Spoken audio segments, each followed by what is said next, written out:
Hello everybody, Karan here. So today we will be discussing various fixed investment options available for investment, mainly fixed deposit and post office deposit, Kisan Vikas Patra, Senior Citizen Savings Scheme, Sukanya Samriddhi Yojana, and Provident Fund. But the main discussion will revolve around fixed deposit. So let's begin. First of all, we'll start with the reasons of investing in fixed income products. The main reason would be your capital preservation. You don't want to take any market risk. You want that fixed return. So that's the main reason. It is good. It's an ideal instrument if you are saving for short term, or if you are saving to maintain some kind of contingent liability, sorry, contingent capital, and the and if you want a periodic cash flow, like probably you've got some kind of EMI and you are making a fixed deposit against it, so making a fixed deposit in such a way that your cash flow from fixed deposit covers that EMI, something like that, to cover the liability, and probably for making a retirement expense. If someone is 60-year-old, then that person would be more inclined toward investing in fixed deposit rather than investing to equities, because the main motive there is to earn regular returns, so that regular returns to meet the day-to-day expenses. And one more reason to invest in fixed income would be diversification. It's got very low correlation with equities, which returns are up and down comparatively. Fixed income instruments are going to give you a very stable returns. So let's begin with fixed deposit. Fixed deposits, well, it has got the highest liquidity. You can just anytime liquidate your fixed deposit within a few clicks. Your money is back into your account, and you can do whatever you want with it. With and there is just a nominal fee that has been deducted against it. That too from your interest. Well, there is a low risk of capital. We all know, we have seen some cases of PMC Bank and Rupee Bank, so we know that it's not a complete risk free, but a very low risk if you invest into something like SBI or HDFC, or one of the big corporate banks. Uh, RBI provides insurance up to 5 lakh for each account holder. So maybe making a small maybe deposit of 5 lakh into various banks going to make it almost risk free. It is least tax efficient. You are being taxed every year, irrespective of whatever is your interest payment schedule. So if you're having monthly interest, if you're having quarterly interest, or if you're doing reinvestment, like if you have made a fixed deposit for 5 years, and if you're going to get all your interest and principal after 5 years, still you will have to pay tax on accrued interest of every year. So it is probably the least tax efficient instrument. If you do there are tax saver options into fixed deposit where you invest for 5 years, and your investment is deductible under tax. Your interest is still taxable, but your investment can be deducted under ATC.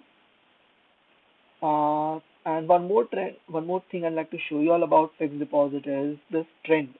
The chart we are seeing over here is US deposit rate from 1984 to 2021, and you can see there is a gradual downtrend. Slowly, the rates have reached almost zero now.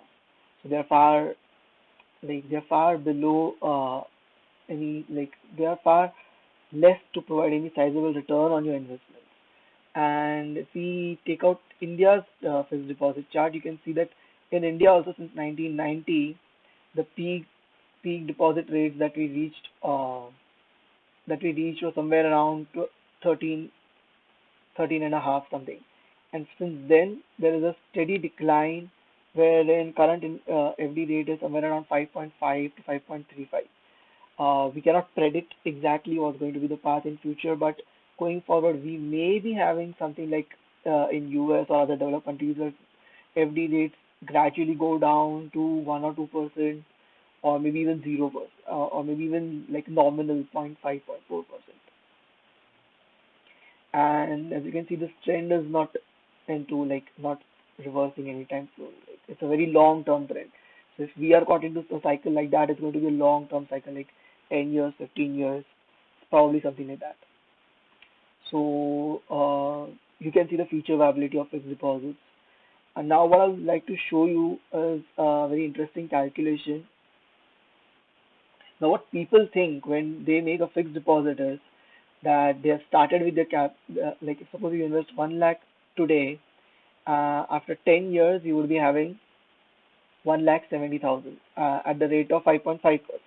That's what people generally think when they are making a fixed deposit. That I invest 1 lakh today, after 10 years, I like 1,70,000. There is no risk involved. Well, you are partly right, but you have not considered one thing. So, but more, I mean, smarter people think about fixed deposit in this way, that you invest 1 lakh, you get the returns at 5.5%, your returns are taxed at 30%. I've considered the highest tax slab. So if you're at the lower tax slab, the effect on your returns would be lower. The tax effect on your returns would be lower, and your returns would be moving close towards these returns. So if you make a fixed deposit under someone's name who has got zero, like whose marginal tax rate is 0%, you will be getting exactly this return. But if you make the deposit under someone who's paying 30% as a marginal tax rate, so your capital actually becomes 1,45,000 instead of 1,70,000, because all this tax you'll be paying every year, and it has to be paid every year. Even if you are doing a 10-year deposit and you'll be getting everything after 10 years, you have to keep paying tax annually. So that drastically reduces your CAGR, and this is what would be your final amount. Now, what even smarter people think, like the investment advisors would think, is you make a fixed deposit of 1 lakh, you get a return at 5.5%. That return is taxed at 30%, and whatever is the and your capital, the value of it depreciates by 5%. Whatever is the inflation rate, current inflation rate we last saw in our video was 5.03%. I've taken 5%. So this is the rate at which inflation is increasing. महंगाई बढ़ रही है at 5%. So this is something that people don't calculate really when they are calculating real returns. I mean, people don't know the concept of real returns. They just calculate the nominal returns. Okay, yeah, my money would be this much even after taxes. But hello, what you can buy for 1 lakh today is not going to be available for 1 lakh 10 years down the line, right? So if inflation decreases the value of your money at 5%, your money is growing at what, 5.5% and taxed at 30%. What's actually happening after 10 years is what you can buy from 1 lakh today, that 1 lakh becomes 89,000 of today. Like you would be, after 10 years of all this investment, the long term horizon, after 10 years, after long term horizon, your value of money is actually decreasing. So this is not the figure that would be showing in your account. Your account would be showing this figure, 1,45,000 after taxes. But this would be the value of money. You would be able to buy things that you are able to buy today at 89,000 for whatever money you have saved here, 1,45,000. So you are actually getting poorer even after putting your money at work for 10 years. So this is something that people don't really consider. People don't consider the impact of inflation. They don't consider the impact of taxation. So if you are investing for long term, you have to beat inflation. If you are not beating inflation, your money's value is decreasing. Even though in the nominal terms you may see that your money is increasing. And you have to consider the effect of taxation. So any instrument that is taxed year on year on the accrual basis is probably the least tax efficient investment. So next time you plan a long term fixed deposit at these kind of interest rates, just think what's going to happen to your capital. What you can afford today from that 1 lakh, you won't be able to afford the same even after 10 years. After 10 years, you would be able to afford the things that you can afford today at 89,000. So yeah, the value of your money is actually decreasing in fixed deposits. This was the biggest myth I wanted to bust, especially for our previous generation who are like fixated on fixed deposit. I don't know why.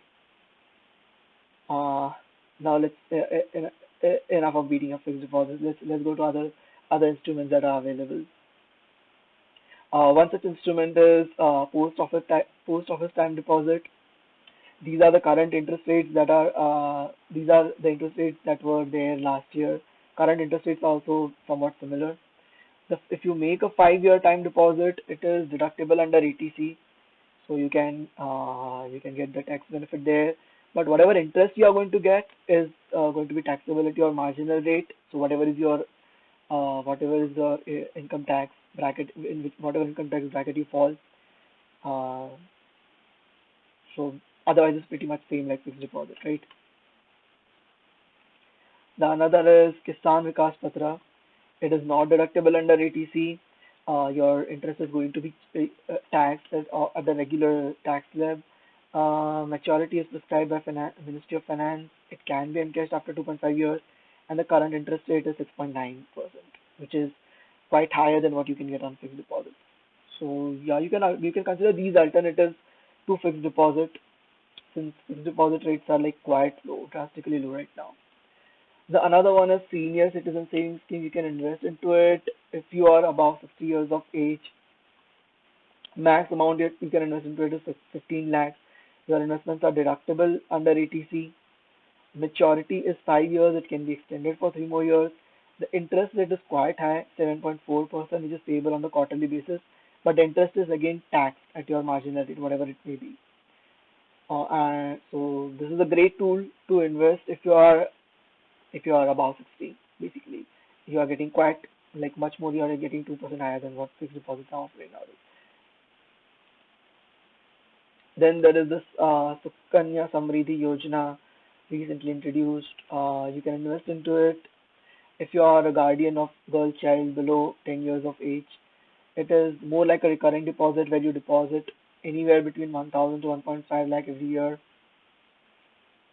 You can make investments for maximum 15 years after the account opening date, and investment matures when the girl reaches 21, or when she gets married anytime after the age of 18.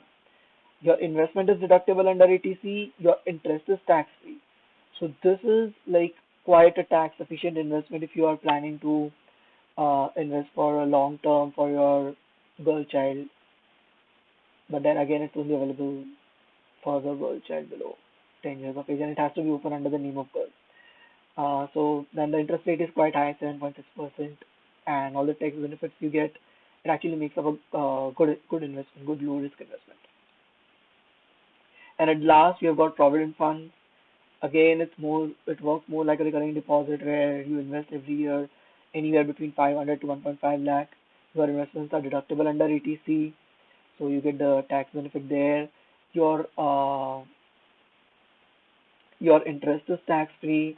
Maturity is 5 years, and we can keep extending it in the block of 5 years indefinitely.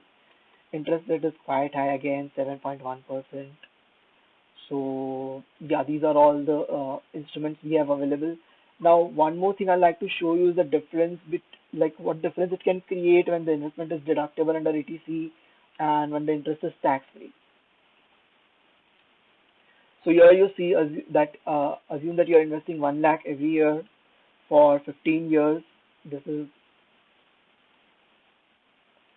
this is for 15 years. You are investing 1 lakh every year. This is your year of investment, and this is the amount you get after 15 years, 15, 14, 13. So if there is no benefit, like no benefit under ATC, no even interest is taxable, I've considered the highest tax rate of 30%. So consider this as your regular fixed deposit. You keep on investing 1 lakh every year. After 15 years, you'll be having 21 lakh after taxes. This is not an inflation adjusted figure, so it is just it's a notional interest that you'll be getting. If your investments are deductible under ATC, so what I've done is I've added that benefit you get on taxation. So if you claim a deduction of 1 lakh and you're into the 30% tax rate, so your benefit is 30,000. So assuming that you are adding that 30,000, so instead of making 1 lakh investment, you are making an investment of 1 lakh 30,000 every year. But your interest is still taxed at your marginal rate of 30%. This is going to be the final amount. So here you are investing 1 lakh 30,000, you are invested 1 lakh. This 30,000 extra is coming from the tax benefits that you are getting. This will be 27 lakh after 15 years. And in case of Sukanya Samriddhi and PPF, where your investments are also tax deductible and your interest is also tax deductible, there if you invest 1 lakh 30,000 every year, your ultimate amount is like 32 lakh. So this is the big difference that it can make. So probably if you want to invest into a fixed income instrument for a long term, then PPF is your best shot because it's going to give you tax benefits under ATC. Your interest is tax free, though there's some dispute going on right now on that interest being tax free. But as of now, that's the best option you have to invest. And if you're having a girl child who is below 10, then even Sukanya Samriddhi is a better option to invest for a long term. Or else for short term, you can obviously consider fixed deposit and all things. Fixed deposit is like a monetary as equal to a saving account. You can just liquidate it as and when you want. So that's all for the day. These are the references that I've used. I've used indiapost.gov.in for getting the information on small savings schemes. I've used information from Paisabazaar, and I've taken the historical FD rates from RBI. This is a disclaimer that I'm not an SEBI registered investment advisor. Please consult your advisor before making any investment decisions. So you can reach me out at my email, Twitter, and we recently started with an Insta page. So please do follow it for further updates, and do reach me out with any feedback or any other topics that you'd like to get discussed over here. Thank you.